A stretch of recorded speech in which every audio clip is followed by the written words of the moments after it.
Hello everyone, welcome to this amazing platform of our channel Panisha for Competitive Examinations and I am Piyush। तो इस particular session में हम जो RRB NTPC का paper conduct हुआ था 9/5/2020 को 10:30 से 12 PM के बीच में लेवल 6 का ही आपका पेपर था। इसमें जो भी क्वेश्चंस आए जीके के वो हम डिस्कस करने लग रहे हैं विद डिटेल, है ना। क्योंकि आपका अगर मैं सीधा सीधा कोई भी क्वेश्चन कराऊंगा ना तो हो सकता है कि वो ना फंसे डायरेक्ट, लेकिन उसके आसपास की जो चीजें होती हैं वो आपकी कहीं ना कहीं रिपीट होती हैं, ठीक है। तो इसलिए हम पूरी की पूरी चीजों को ही देखते हैं। मैंने इसका अभी तक टोटल आपको 2022 में जितने भी पेपर हुए उसके टोटल 8 सेट्स करा दिए। अगर आपने नहीं किया तो उनको फटाफट से करो। एक एक वीडियो बहुत इंपॉर्टेंट है और हर एक वीडियो का एक एक मिनट आपके लिए इंपॉर्टेंट भी है, क्योंकि हम सीधा जब चीजों को डिस्कस करना स्टार्ट करते हैं तो बीच में कोई इधर उधर की बात नहीं करनी है, क्योंकि टाइम देखो कम है, आपके पास भी मेरे पास भी, तो चीजों को हमें ज्यादा से ज्यादा कंप्लीट करना है। कुछ क्वेश्चंस मैंने डिस्कस करा दिए हैं। अब हम चलते हैं आज के क्वेश्चन पे, पहले वाले पे, जो कि आपके सामने है कि देखो इस वाले क्वेश्चन को देखो किस तरीके से आपको याद रखना है, फिर इसमें किस तरीके से चीजें पूछी जाएंगी। आपका पूछ रहा है कि ईयर 2021 में डीआरडीओ ने लॉन्च किया है कौन सा सैटेलाइट पीएसएलवी C-51 से। ये क्या है, आपका एक लॉन्च व्हीकल है, ठीक है। लॉन्च व्हीकल है ये अपना, जो कि इंडिया का इंडिजीनियसली मेड है। इससे क्या होगा कि इंडिया का जो सर्वेलेंस कैपेबिलिटी है इंडियन ओशियन रीजन के ऊपर वो बढ़ जाएगी। तो यहाँ से ना आपके कम से कम 10 क्वेश्चन आपके कवर होंगे। कैसे होंगे, देखो सबसे पहला क्वेश्चन तो यही है, ये जो पीएसएलवी C-51 है ये इंडिया का इंडिजीनियसली डेवलप्ड आपका ये एक व्हीकल है, सैटेलाइट लॉन्च व्हीकल। और ये बेसिकली आपका यूज हुआ था, आपको अगर याद, आई थिंक जनवरी में आपका ब्राजील की एक सैटेलाइट थी जिसका नाम क्या था, अमेजोनिया, ठीक है।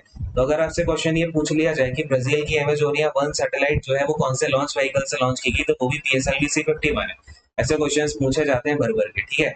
दूसरा क्वेश्चन आपसे यहाँ पूछेगा, आप देखो इसमें इस क्वेश्चन में उसने ये भी इंक्लूड कर दिया कि जो सैटेलाइट यहाँ पे हम बात कर रहे हैं ना, उसके द्वारा भारत की जो सर्वेलेंस कैपेबिलिटी यानी कि भारत की जो निगरानी रखने की क्षमता है ना इंडियन ओशियन रीजन पे, वो सैटेलाइट के द्वारा बढ़ जाएगी। तो अगर आपको ये भी पता है ना इतनी सी बात कि अभी इंडिया ने इंडियन ओशियन रीजन पे सर्वेलेंस कैपेबिलिटी बढ़ाने के लिए कौन सी सैटेलाइट को लॉन्च किया, तब भी आप इसका आंसर अपने आप से कर पाते, है ना। तो ये चीजें इस तरीके से रिलेट होती हैं। तो इसका आंसर तो आपका क्या हो जाएगा, सिंधु नेत्र सैटेलाइट।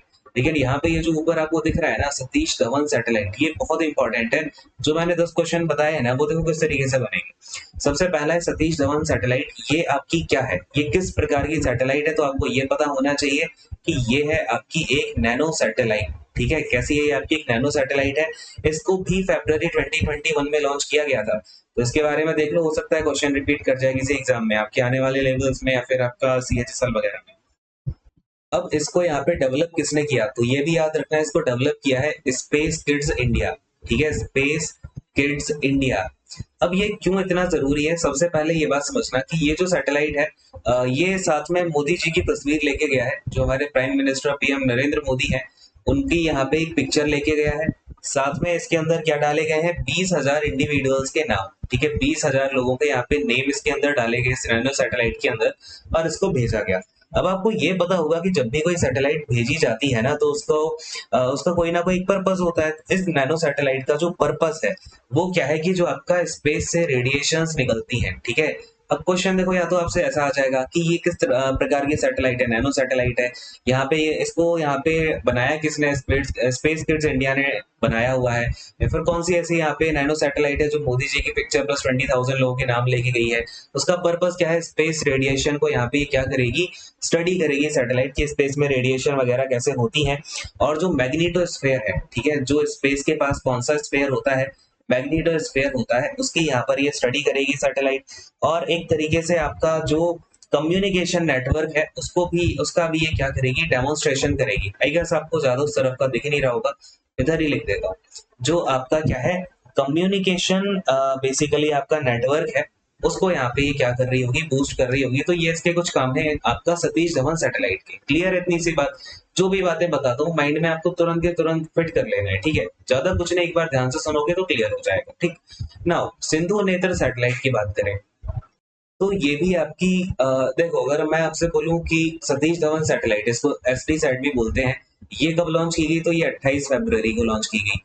जो आपका सिंधु नेत्र सैटेलाइट है ये भी 28 फरवरी को लॉन्च की गई। ये मैंने आपको क्या बताया था, ये नैनो सैटेलाइट है। तो सिंधु नेत्र सैटेलाइट कैसी है, ये आपकी एक माइक्रो सैटेलाइट है, ठीक है, याद रखना। ये देखो क्यों इन्होंने अभी ऑप्शंस, इन्होंने ऐसा नहीं है कि इनका दिमाग खराब हो गया ऐसे ऑप्शंस डाल दिए, बहुत सोच समझ के डाले हैं। क्योंकि आपका 28 फरवरी को ये हो रही है, 28 फरवरी को ये हो रही है, सिंधु नेत्र सैटेलाइट 28 फैब को होती है और ये कैसी है, एक माइक्रो सैटेलाइट है, ठीक है, कैसी है, माइक्रो सैटेलाइट, क्लियर है। अब इसका जो बेसिक यूज है वो क्या है, अच्छा दूसरी बात क्या है, इसको किसने डेवलप किया था, स्पेस किड्स इंडिया ने डेवलप किया था इसको, यहाँ पे पीईएस यूनिवर्सिटी जो कि बेंगलुरु में है, इसके पीएचडी स्टूडेंट्स ने जो है इसको यहाँ पे डेवलप किया है, 4 लोगों ने मिलकर इसे डेवलप किया बेसिकली, जिसमें से एक बच्चा है जिसने काफी बढ़िया काम किया है, ठीक है, उसका नाम वगैरह भी इतना याद नहीं रखना, बट ये जरूर याद रखना पीएस यूनिवर्सिटी ने इसरो के साथ मिलकर इसको लॉन्च किया। और सिंधु नेत्र सैटेलाइट का काम क्या है कि ये जैसे आपको पता है मुंबई जो 26/11 अटैक हुए हमारे, उसमें क्या हुआ, अगर हम सी में जो हमें सस्पिशियस एक्टिविटी दिख रही थी, अगर हम उसे डिटेक्ट कर लेते हैं टाइम पे, तो हम हो सकता है कि वहीं पे टैकल कर लेते उन आतंकवादियों को। तो इसी चीज को यहाँ पे इन्होंने याद में रखते हुए जो भी हमारे सी है यानी कि जो समुद्र का आसपास का एरिया है, उसमें अगर कोई भी ऐसी सस्पिशियस एक्टिविटी दिखती है तो उसके ऊपर ये सैटेलाइट क्या करेगी, नजर रखेगी। तो जो भी सी रूट्स के ऊपर नजर रखने वाला काम है वो कौन सी माइक्रो सैटेलाइट कर रही होगी, सिंधु नेत्र माइक्रो सैटेलाइट कर रही होगी। इतनी सी बात यहाँ तक क्लियर है क्या, बोलो हाँ।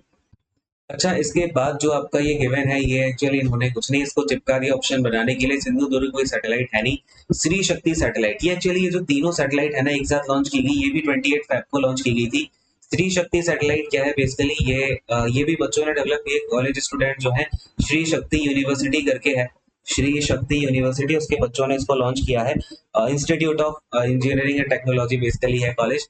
तो ये अब इसके बारे में आपको याद क्या रखना है, सबसे पहले तो ये आपकी क्या है, ये भी नैनो सैटेलाइट है, जैसे कि आपका सतीश धवन सैटेलाइट क्या थी, नैनो सैटेलाइट थी। इसका जो काम होगा वो क्या होगा, ये आईओटी यानी कि जो इंटरनेट ऑफ थिंग्स है वहां पे जाके इसके ऊपर ये काम करेगी, ये जो आपकी नैनो सैटेलाइट है, ठीक है, परफॉर्म करेगी ये स्पेस में आपका आईओटी को। इतनी सी बात, इतनी सी चीजें आपको माइंड में रखनी है, बिकॉज आगे आने वाले लेवल्स के जो भी एग्जामिनेशन है उनमें भी ये क्वेश्चन रिपीट हो सकता है, कोई बड़ी बात नहीं है। अरे बोलो हाँ, इतनी सी बात क्लियर है तो अगले वाले क्वेश्चन पे आ रहे हैं। नेक्स्ट वाला क्वेश्चन देखो। हाँ, Majuli the largest riverine island of the world. अच्छा, इसरो के बारे में इतनी हमने बात करी, चलो बताओ जरा इसरो का, यहाँ पे आप लोग ही बताओगे, मैं आपको बहुत बार बता चुका हूँ अगर आपने मेरा कोई भी जीके के सेशंस को लगातार फॉलो किया है। सबसे पहले तो इसके चेयरपर्सन का नाम बताओ, चेयरमैन का नाम बताओ, इसका फाउंडेशन ईयर बताओ, इसके हेडक्वार्टर्स बताओ, और इसरो के कौन से साइंटिस्ट को अभी कौन सा अवार्ड मिला है, ये सब बातें बताओ, इसके इसरो के बारे में जो भी चीज अभी न्यूज में रही है फटाफट से अपना ज्ञान आप कमेंट बॉक्स में डालिए। अगला वाला क्वेश्चन देखो, Majuli the largest riverine island in the world. सबसे पहली बात तो आपको याद रखनी है कि माजुली जो है वो सबसे बड़ा रिवराइन आइलैंड है पूरी दुनिया का। Is associated with which of the following river, कौन सी रिवर से एसोसिएटेड है, ये सबको ही पता होगा, बहुत इजी क्वेश्चन आ गया, ब्रह्मपुत्र, ठीक है। अच्छा, एक जगह क्वेश्चन पूछा गया था कि इसका एरिया कितना है, तो ये बेसिकली 880 स्क्वायर किलोमीटर का इसका एरिया है, लेकिन ये जो डेटा है ये पुराना डेटा है, रिसेंटली यहाँ पे काफी ज्यादा सॉइल इरोजन देखने को मिला है। सॉइल इरोजन समझते हो ना, जो भूस्खलन होता है। आओ भाई जरा सा नीचे आते हैं।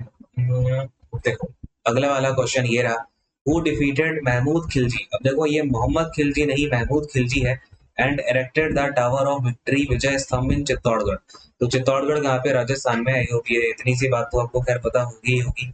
अब क्वेश्चन देखो यहाँ पे, किसने जो है महमूद खिलजी को हराया, और उसके एक बोलते हैं ना जो एक मॉन्यूमेंट होता है उसके रूप में यहाँ पे विजय स्तंभ को बनवाया गया। तो ये बनवाया गया था राणा कुंभा के द्वारा, ठीक है, राणा कुंभा ने महमूद खिलजी को हराया था, और ये बना था आपका 1448 में, क्वेश्चन पूछा गया है, लिख लेना ईयर। इसके बाद आपका और क्या याद रखोगे यार इससे, हाँ आपका कीर्ति स्तंभ और है, ठीक है, क्या है, कीर्ति स्तंभ है, ये याद रखिएगा, ये भी आपका चित्तौड़ में है। और इसके अलावा कीर्ति स्तंभ, ये क्वेश्चन पूछा जाता है किससे एसोसिएटेड है, एक तो ये पता चल गया है कि चित्तौड़ राजस्थान में है, ये एसोसिएटेड है आपका जैनिज्म से, क्लियर है, किससे एसोसिएटेड है, जैनिज्म से जो है आपका ये एसोसिएटेड है। और ये जो विजय स्तंभ से क्वेश्चन और यहाँ से अगेन ये पूछा जाता है, जैसे यहाँ से मैंने आपको बताया कीर्ति स्तंभ किससे एसोसिएटेड है, जैनिज्म से। विजय स्तंभ है आपका जो भगवान विष्णु है, तो विष्णु जी को ये आपका बेसिकली समर्पित है। तो ये भी आपको यहाँ पे क्वेश्चन पूछा गया है, याद रखिएगा, आगे कहीं पूछ ले तो। अब ये देखो यार, यहाँ पे बड़े ही प्यारे रूप से इन्होंने एक और क्वेश्चन चिपका दिया है, राणा संग्राम सिंह। महाराणा रंग्राम संग्राम सिंह जो है, इन्हीं को बोला जाता था राणा सांगा, ठीक है। अब जिन्हें ये नहीं पता है तो लिख लो, ये क्वेश्चन भी पूछा जा सकता है कि राणा सांगा का पूरा नाम क्या था। महाराणा संग्राम सिंह के नाम ये था इनका, और इनको पॉपुलरली हम राणा सांगा के नाम से जानते हैं। और इनके दो बैटल बहुत ही इंपॉर्टेंट है, एक तो है आपका battle of Khatauli, battle of Khatauli, and आपका दूसरा है बैटल ऑफ खानवा। पता है ना बैटल ऑफ खानवा, तो सबको ही पता होगा। खतौली जिनको नहीं पता एक बार लिख लेना। खतौली का जो युद्ध था राणा सांगा के साथ हुआ था, या इब्राहिम लोदी के साथ, ठीक है। और इन्होंने यहाँ पे इब्राहिम लोदी को अपना बंदी बना लिया था, यानी कि उसे कैद कर लिया था। उस टाइम पे ये इब्राहिम लोदी छोटा सा बच्चा था, मतलब छोटा बच्चा क्या, जवान था। तो खतौली का युद्ध हुआ था और ये हुआ था आपका 1580 में, है ना। कब हुआ था? 1518 में। आते हैं खानवा के ऊपर सबसे महत्वपूर्ण युद्ध, जो कि आपका हुआ था 1527 में। तो ये लिख लो यहाँ पे, ये आपका बैटल ऑफ खानवा कब हुआ? 1527 में हुआ था। किसके अगेंस्ट थे ये? तो ये थे उसका क्या नाम था, बाबर, ठीक है।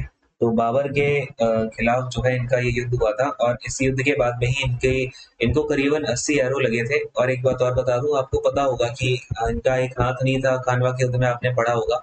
तो खतौली के युद्ध में ही इनके एक जो आर्म है, यानी कि इनका एक हाथ जो है वो कट गया था। इस वजह से ही आपको खानवा के युद्ध में इनका एक हाथ नहीं दिखता है। और फिर 1528 में इनकी डेथ हो जाती है। तो काफी इंपॉर्टेंट है, दोनों चीजें याद रख लेना अच्छे से। देन पृथ्वीराज और जयचंद्र, ये तो आपको पता ही होगा, इसके ऊपर तो मूवी भी आने लग रही है, तो पता ही होगा सारी चीजें। बताओ फिर पृथ्वीराज चौहान जी के बारे में। हाँ, हमें सबसे ज्यादा जो चीजें पता चलती हैं पृथ्वीराज जी के बारे में, वो हमें पृथ्वीराज रासो के द्वारा पता चलती हैं, जो कि किसने लिखा था? पृथ्वीराज रासो। याद रखना, ये लिखा था चंद्रवरदाई ने। चंद वरदाई ने जो है पृथ्वीराज रासो लिखा हुआ था। और दो युद्ध हुए थे पृथ्वीराज के, 1191 में, 1192 में, जो कि हमें अपना फैक्चुअल डेटा मिलता है। बाकी पृथ्वीराज रासो में कई बार लिखा है, 11 बार लिखा हुआ है, लेकिन हमें जो फैक्चुअल डेटा है वो एक बार याद रखना पड़ेगा। 1191 में युद्ध हुआ था इनका किसके साथ? मोहम्मद गौरी के साथ, ठीक है। मोहम्मद गौरी के साथ, और इन्होंने इसको मार के भगा भी दिया था, बहुत बुरी हालत कर दी थी मोहम्मद गौरी की। फिर 1192 में ना ये मोहम्मद गौरी क्या करता है, इसके तुर्किश आर्चर वगैरह होते हैं, तुर्किश लोगों को ये रिक्रूट करता है। इसके बाद वापस लौटता है और यहाँ पे पृथ्वीराज जी की जो है वो डिफीट हो जाती है, ठीक है। तो ये चीजें इनके बारे में याद रखिएगा। और जयचंद्र ने भी, कई सारे लोग थे जिन्होंने इनका साथ भी नहीं दिया 1192 में। कई बार देखो, जितने भी युद्ध है ना, जैसे कि आप अगर ये खानवा वाला युद्ध देखो, या फिर आप क्या बोलते हैं सेकंड वाला वॉर देखो, 1192 वाला वॉर देखो, तो यहाँ पे हुआ क्या कि सब लोग एक साथ मिलके लड़ नहीं पाए। कहीं ना कहीं चीजें कम पड़ जाती है और वहीं पे युद्ध हार जाता है, पूरा जो हिस्ट्री है वो चेंज होकर रह जाती है। तो ये एक बहुत बड़ी खामी रही है, इसलिए बोला जाता है कि यूनिटी बनाए रखना बहुत जरूरी है।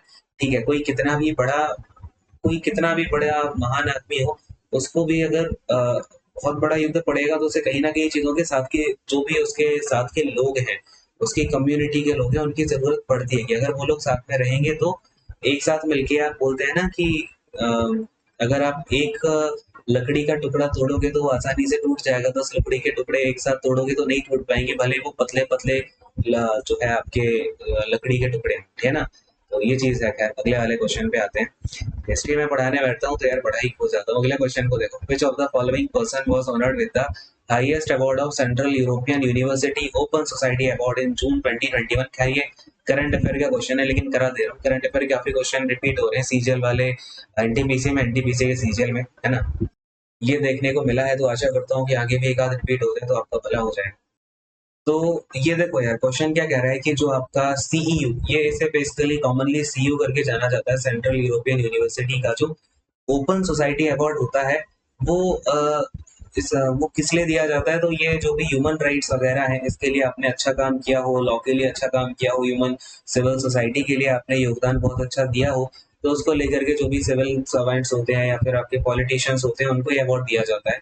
तो ये अभी मिला है 2021 वाला के शैलजा जी को। और ये आपको याद होना चाहिए कि क्या रही है, फॉर्मर हेल्थ मिनिस्टर रही है केरला की, ठीक है। Farmer health minister of Kerala, तो एक दिमाग में रखोगे तो ज्यादा बेटर है। और ये जो आपका सीईयू है, ये बेसिकली 1991 में फाउंड किया गया था। सीईयू यानी कि जो आपका सेंट्रल यूरोपियन यूनिवर्सिटी है, किसके द्वारा फाउंड की गई थी?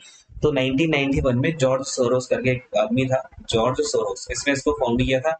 दिमाग में रख लेना, क्योंकि ये आजकल एग्जाम में कुछ भी पूछ रहे हैं, जो भी आसपास वाली चीजें हैं, ठीक है।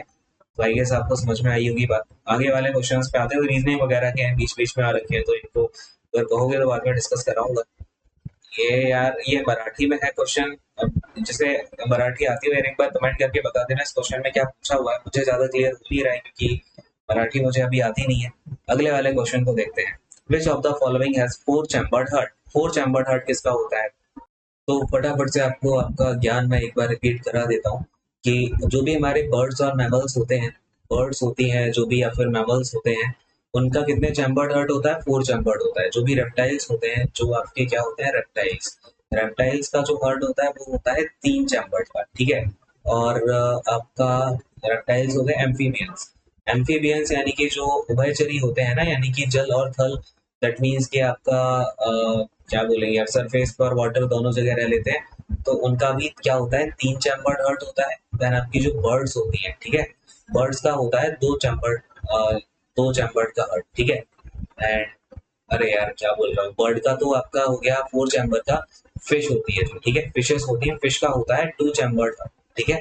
तो ये चीज आपको पता होनी चाहिए। नाउ यहाँ रेप्टाइल्स में आपका एक एक्सेप्शन निकल के आता है जिसके ऊपर बहुत क्वेश्चंस पूछे गए हैं। आपका रेप्टाइल्स में होता है क्रोकोडाइल, ठीक है। क्रोकोडाइल का मतलब, क्रोकोडाइल, क्रोकोडाइल का मतलब क्या हो गया, मगरमच्छ। मगरमच्छ का 4 चैम्बर्ड का हार्ट होता है, जबकि 4 चैम्बर का हार्ट होता है, जबकि बाकी के सारे जो रेप्टाइल्स हैं उनका 3 चैम्बर का हार्ट होता है, ठीक है। नाउ अब देखो क्वेश्चन में अपने पास क्या क्या ऑप्शंस हैं। तो पीकॉक जो है आपका बर्ड की कैटेगरी में आता है, तो पीकॉक के कितने चैम्बर हर्ट हो जाएगा, 4 चैम्बर हर्ट हो जाएगा, तो राइट आंसर तो फिलहाल यही है। अब फ्रॉग क्या होता है, एम्फीबियन होता है। एम्फीबियन के लिए मैंने आपको बताया कितने चैम्बर हर्ट होता है, तो 3 चैम्बर का हर्ट होता है। सी हॉर्स जो है, सी हॉर्स क्या होता है, फिश की ही तो टाइप है।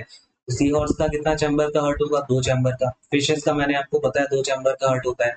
तो क्वेश्चन आपके सामने कभी भी आ जाए ना, बेसिक आपको पता होना चाहिए। मैमल क्या होता है, मैमल वो होते हैं जो अपने जो बच्चे होते हैं, जो बर्थ होती है जिन नए बच्चों की, उनको वो अपनी मेमोरीज के थ्रू खाना खिलाते हैं या फिर दूध वगैरह पिलाते हैं, ठीक है।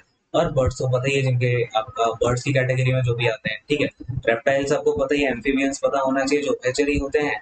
रेप्टाइल्स में आपका यहाँ पे एक एक्सेप्शन है, क्रोकोडाइल का, ठीक। तो इस तरीके से चीजें यहाँ पे शॉर्ट आउट होती हैं। अगले वाले क्वेश्चन पे आते हैं फटाक से। मैथ के क्वेश्चन है ये देखो।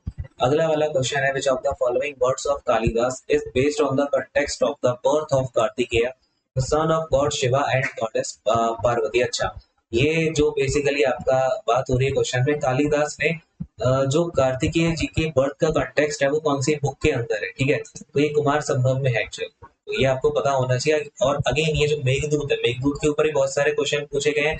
अभिज्ञान शकुंतलम, इसके ऊपर भी बहुत क्वेश्चन पूछे जाते हैं। अब आप कहोगे सर इसके अंदर अंदर की बातें हमें क्या पता, तो भैया पता करो।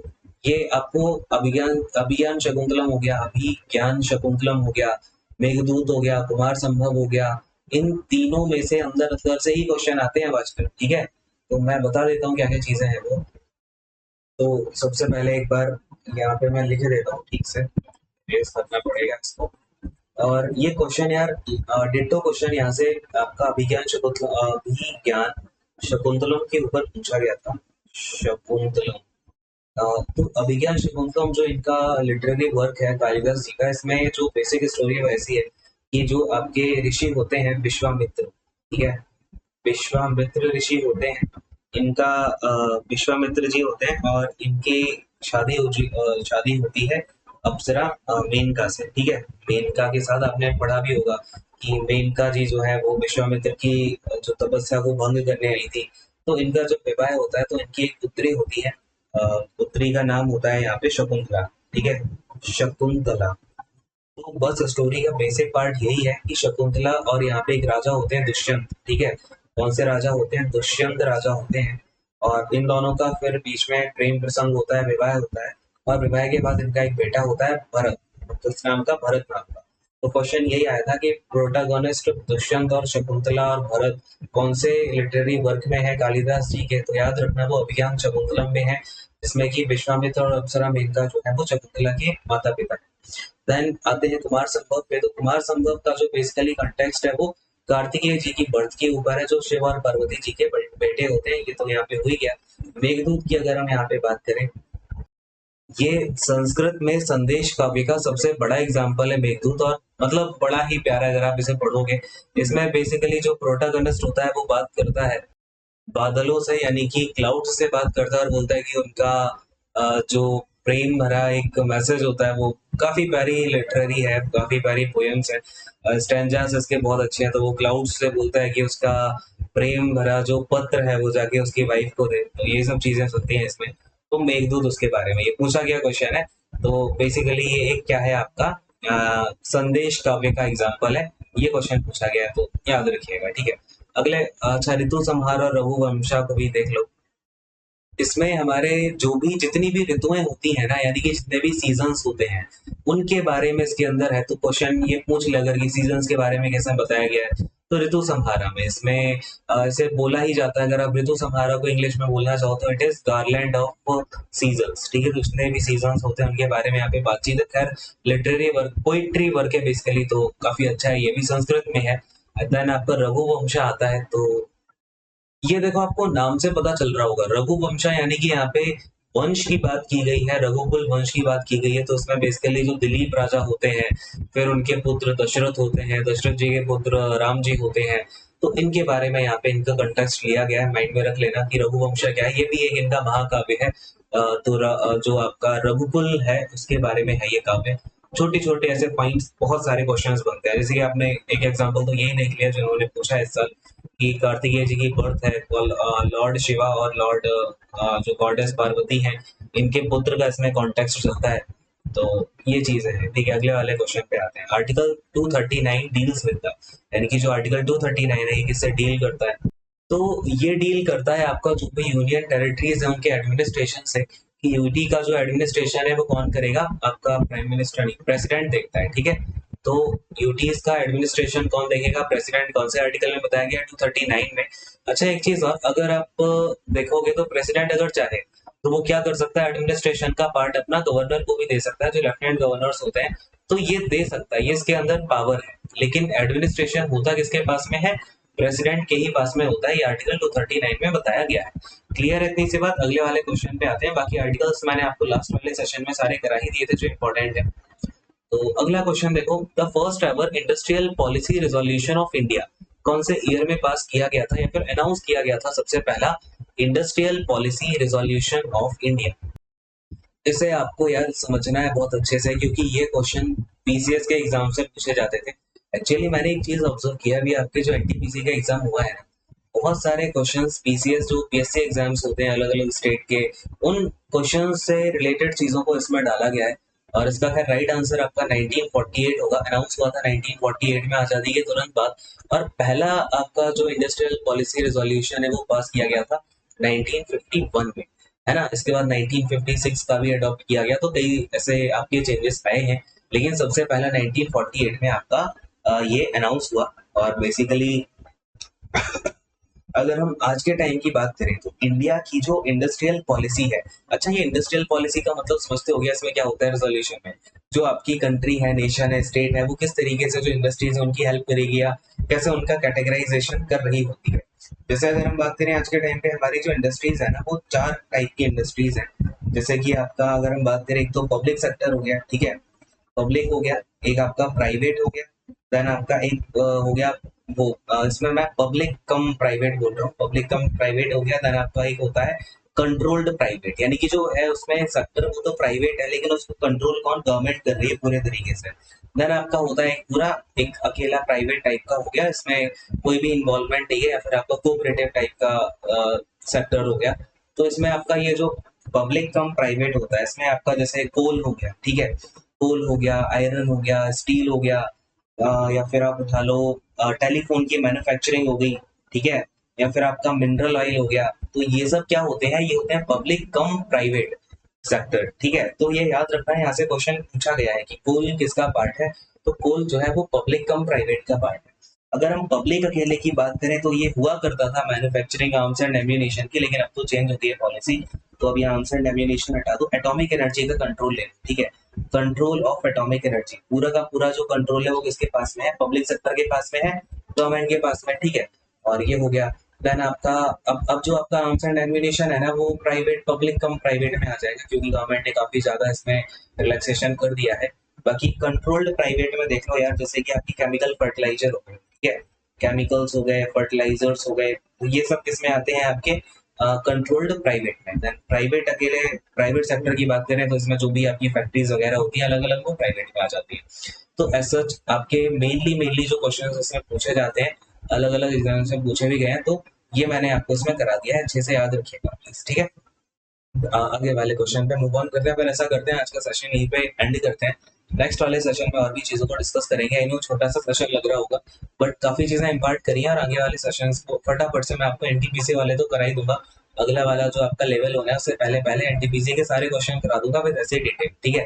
क्योंकि देखो जो भी गिवन टाइम है उसमें जितना ज्यादा से ज्यादा पढ़ सकते हो वो पढ़ो, चीजों को करो, और जो आप किसी भी क्वेश्चन पेपर का एनालिसिस भी करो ना, तो इसी तरीके से किया करो, ठीक है? जैसा मैं आपको चीजें कराता हूँ, इससे आपको बहुत हेल्प मिलेगी।